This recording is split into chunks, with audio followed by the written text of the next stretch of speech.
Hey guys, welcome back to my YouTube channel nursing education Adda. तो friends, आज हम पढ़ेंगे कुछ टर्मिनोलॉजीज जो मेंटल हेल्थ के स्टार्टिंग में आप लोगों को पता होनी चाहिए कि वो होती क्या है। तो वन बाय वन देखते हैं। ये पूरा बेसिक है। क्या होता है साइकेट्रिक? अगर आपसे कोई पूछे साइकेट्रिक में क्या करना होता है, व्हाट इज साइकेट्रिक, तो it is A branch of medicine. ये क्या है? एक तरह की ब्रांच है मेडिसिन की। The deal with the diagnosis, treatment and prevention of mental illness. जो क्या करती है? मेंटल इलनेस को डायग्नोस करती है, ट्रीटमेंट करती है, प्रिवेंशन करती है। किसका? Mental illness. जो हम अपनी फर्स्ट वीडियो में मेंटल इलनेस पढ़ चुके हैं कि मेंटल इलनेस क्या है और क्या इसके कैरेक्टरिस्टिक्स होते हैं। ठीक है। नेक्स्ट था, ये था साइकेट्री। नेक्स्ट आते हैं psychiatrist. What is psychiatrist? Psychiatrist वो इस एक प्रकार के डॉक्टर होते हैं जो जो मेंटल हेल्थ डिसऑर्डर्स होते हैं इनको डील अप करते हैं। ठीक है। तो a psychiatrist is a medical doctor who is specialized in psychiatry. मतलब जो इस साइकेट्रिक में क्या होता है, स्पेशलाइज्ड होते हैं and treat people with mental illness. और ऐसे पर्सन्स को ट्रीट करते हैं जो मेंटली इल पर्सन होते हैं, उन्हीं को बोलते हैं साइकेट्रिस्ट। ठीक है। जैसे कार्डियो के जो ट्रीटमेंट करते हैं उनको कार्डियोलॉजिस्ट बोलते हैं। ऐसे ही जो न्यूरोलॉजी से रिलेटेड होते हैं, ब्रेन से रिलेटेड प्रॉब्लम होते हैं, उनको वो न्यूरोलॉजिस्ट ठीक करते हैं। सेम ऐसे ही साइकेट्रिस्ट जो मेंटल इलनेस को ट्रीट करते हैं। नेक्स्ट आता है साइकेट्रिक नर्सिंग, जो हमारा पोर्शन है साइकेट्रिक नर्सिंग, जिसको बोलते हैं मेंटल हेल्थ नर्सिंग। ठीक है। एमएचएन पढ़ते हैं ना, एमएचएन तो मेंटल हेल्थ नर्सिंग क्या है या साइकेट्रिक नर्सिंग क्या है? तो it is a specialized field. हमारे इसमें भी एक प्रोफेशन में कैसा है, स्पेशलाइज्ड फील्ड है of a nursing practice that involve the care of individual with a mental health disorder. किसका डिसऑर्डर? मेंटल हेल्थ डिसऑर्डर के बारे में उनको केयर प्रोवाइड की जाती है to help them recover and improve their quality of life. और उनको क्या करते हैं? एक तो केयर प्रोवाइड करते हैं, उनको हेल्प करते हैं कि वो क्या कर सके, रिकवर कर सके एंड अपनी लाइफ की को मतलब क्वालिटी बना सके एक तरीके से। ठीक है। इम्प्रूव कर सके। तो ये थी साइकेट्रिक नर्सिंग, जिसको मेंटल हेल्थ नर्सिंग भी बोलते हैं। ठीक है। नेक्स्ट आता है साइकेट्रिक नर्स। तो साइकेट्रिक नर्स कौन होती है? ऐसी नर्स जो एक तो ट्रेंड होती है इन पेशेंट को ट्रीट करने के लिए, दूसरा साइकेट्रिक वार्ड में जो काम करती है उन्हीं को बोलता है psychiatric nurse. A nurse who work on a psychiatric ward who is train to be work with patient with mental need. उनको क्या क्या नीड्स हैं उनके वो ट्रेंड होते हैं उन चीज़ों के लिए, वही होते हैं साइकेट्रिक नर्स। इसके अलावा साइकेट्रिक नर्स क्या प्रोवाइड करती है? ये साइकेट्रिक नर्स वो होती हैं जो पेशेंट को कॉम्प्रिहेंसिव केयर देते हैं।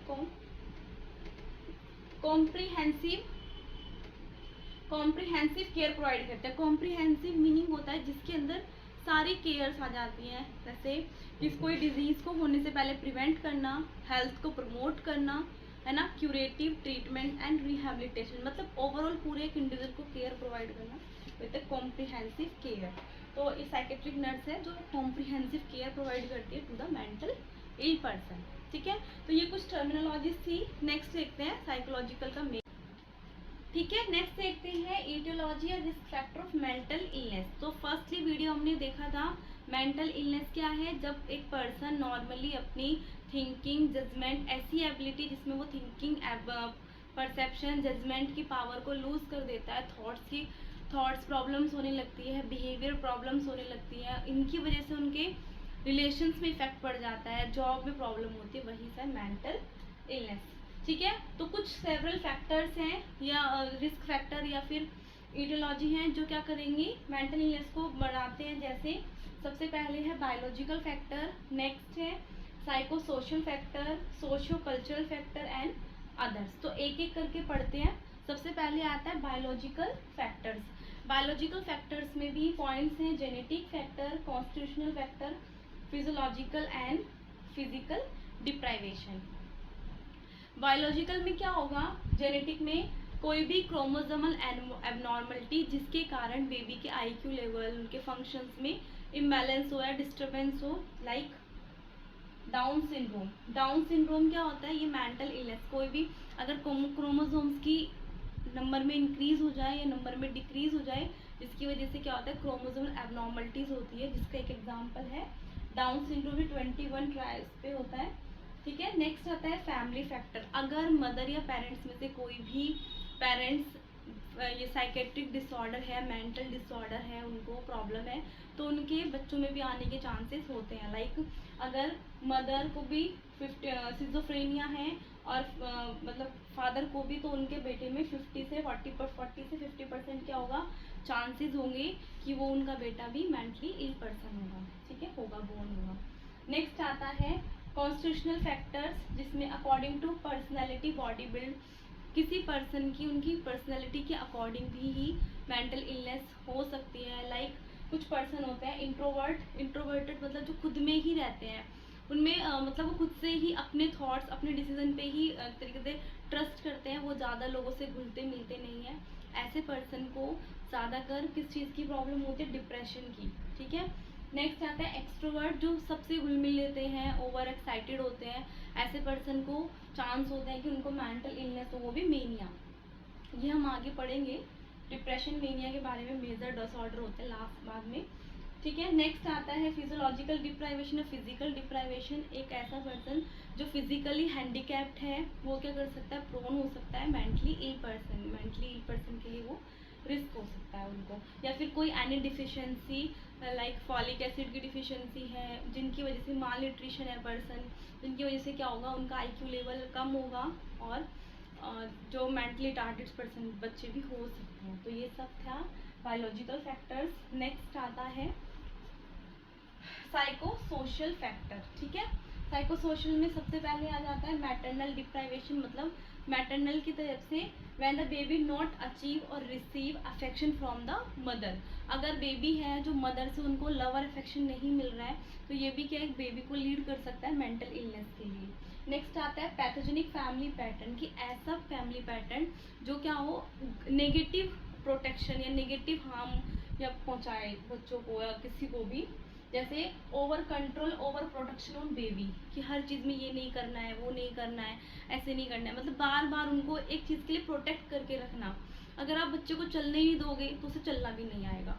इसी तरीके से अगर वो प्रॉब्लम्स को फेस भी नहीं करेंगे तो उन्हें प्रॉब्लम को हैंडल करना भी नहीं आएगा, और अपने डिसीजन को थोड़ा सा लेने के लिए इनकरेज करना चाहिए कि वो खुद से कुछ करें। तो अगर ऐसा नहीं होता है तो वो पर्सन भी, जो वो बेबीज भी किसके लिए प्रोन होते हैं, मेंटली इल पर्सन के लिए। नेक्स्ट आता है पैथोजेनिक इंटरपर्सनल रिलेशनशिप, या किसी भी फैमिली में या किसी भी मैरिड लाइफ में या कुछ में भी क्या होना, इंटरपर्सनल रिलेशनशिप उनका क्या होना, नेगेटिव इंटरपर्सनल रिलेशनशिप होना, वो भी डिस्टर्बिंग रिलेशनशिप। नेक्स्ट आता है स्ट्रेस। स्ट्रेस क्या करेगा, when person failure to get job, overwork in company. अगर कोई पर्सन है बहुत ज़्यादा स्ट्रेस ले रहा है, उनको किसी कंपनी का स्ट्रेस है, या जॉब नहीं मिल रही है, या मार्क्स कम आए हैं एग्ज़ाम में, या फेलियर स्टडी में वो फेल हो रहे हैं, ये सब की क्या कारण होते हैं, स्ट्रेस के, और जो क्या करेंगे, मेंटल इलनेस कॉज कर सकते हैं। नेक्स्ट आता है सोशियो कल्चरल फैक्टर, जैसे वॉर एंड वायलेंस है ना, सोसाइटी में कुछ वाद विवाद चल रहा है जिसकी वजह से, या इकोनॉमिक एंड एम्प्लॉयमेंट प्रॉब्लम्स है, सोशल चेंजेस, कुछ टेक्नोलॉजिकल चेंजेस आ रही हैं, ये भी क्या कर रहे हैं, जो जिनको नहीं आती है उनको भी ये क्या कर रही है, प्रॉब्लम्स फेस कर रही है।